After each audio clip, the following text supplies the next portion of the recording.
Olá a todos, meu nome é Evgenia, esta é minha filhinha Mashenka, ela tem 1 ano e 2 meses. E nós temos epidermólise bolhosa, ou síndrome da borboleta. Provavelmente todos nós, quando éramos crianças, já pegamos borboletas e quando tocamos as asas da borboleta, o pólen fica nas nossas mãos. Por analogia, quando qualquer movimento mecânico, se tocarmos, se sentarmos de um jeito errado, pegarmos algo de forma errada, a pele também pode basicamente ficar nas nossas mãos.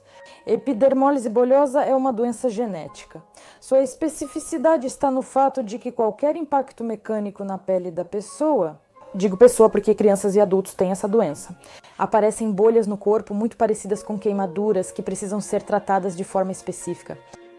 Eu nem chamo isso de doença, eu prefiro chamar de característica. Uma doença pode ser curada, mas uma característica não. Epidermólise bolhosa, ou síndrome da borboleta, é incurável no momento. Nosso filho mais velho é completamente saudável. Quando a Mashenka nasceu, não havia nenhum sintoma, nenhuma doença. Nossa felicidade durou 1 semana inteira. Depois de 1 semana, notei uma grande bolha no calcanhar da perninha dela. Minha primeira suposição foi que talvez fosse um calinho, talvez eu tivesse colocado a meia de forma errada, mas cuidamos disso, aparentemente. Mas nesse mesmo dia apareceram bolhas na mão dela e elas estavam crescendo. Disseram apenas que era algum tipo de infecção. Primeiro trataram uma infecção chamada pênfigo. Quando o pênfigo não melhorou durante 1 mês inteiro, acabaram nos encaminhando para o Hospital de Doenças Infecciosas. Sou muito grata à nossa ginecodermatologista, que numa sexta-feira à noite, por volta das 8 horas, foi pessoalmente até o setor de doenças infecciosas, examinou e nos deu esse diagnóstico. Aqui nós tínhamos uma bolha e aqui no peito eu coloquei um curativo para que não se espalhasse mais. As mãozinhas dela, as mãozinhas estão enfaixadas.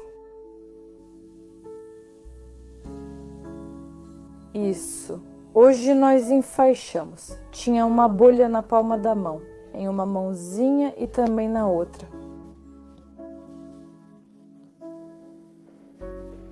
Assim mesmo. E aqui a nossa perninha também está enfaixada, porque no calcanhar, né?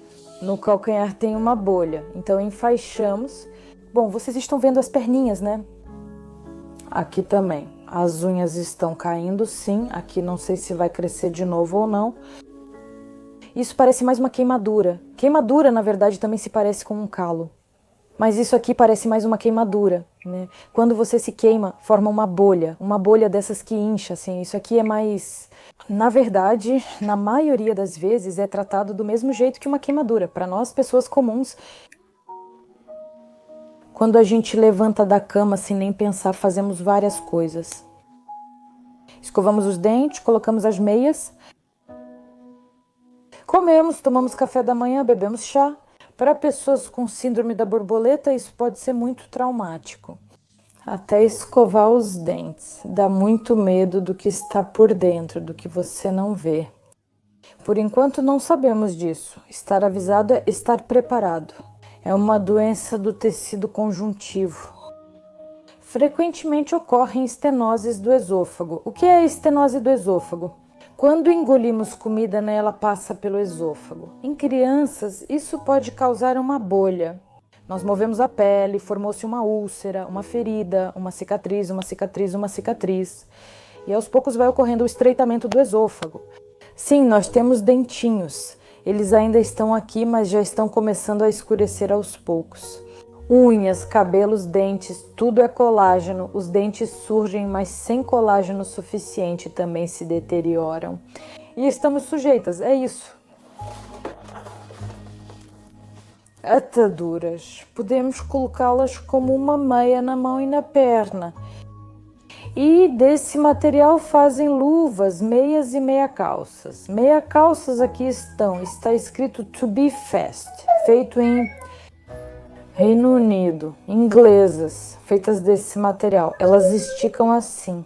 Na verdade, essa roupa é para pacientes com queimaduras, não são meias 3, 4, ainda nem usamos nenhuma vez, estão novinhas.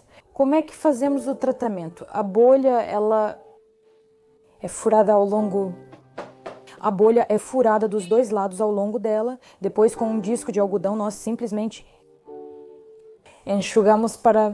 Saiu todo o líquido dali.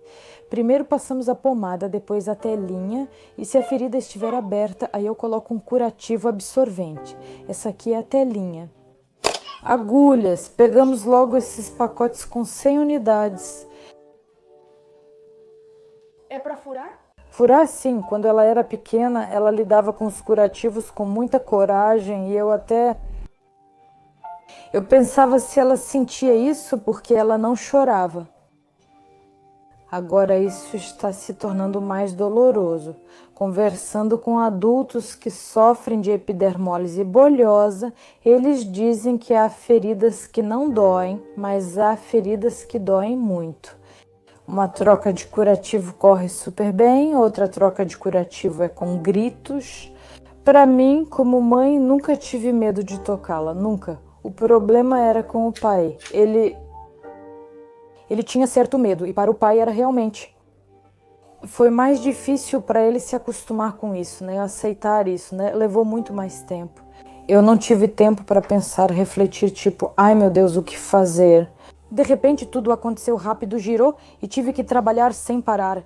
Se desde o início houve momentos em que eu sentava e sentia pena de mim mesma, mas agora isso simplesmente virou um hábito e eu só trabalho e pronto. E sobre isso, bem, você meio que nem percebe, já é impossível até imaginar que poderia ser diferente. Às vezes acontecem momentos em que você começa a se fechar, a pensar que...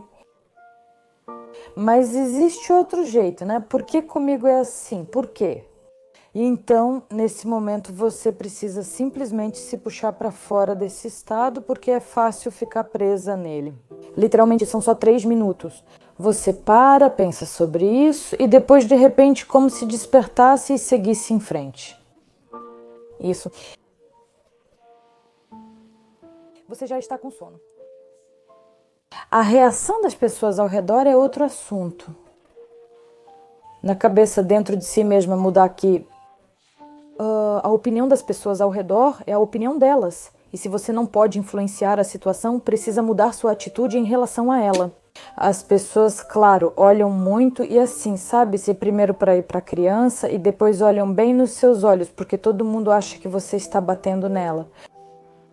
Teve um momento assim, eu estava andando com a Masha.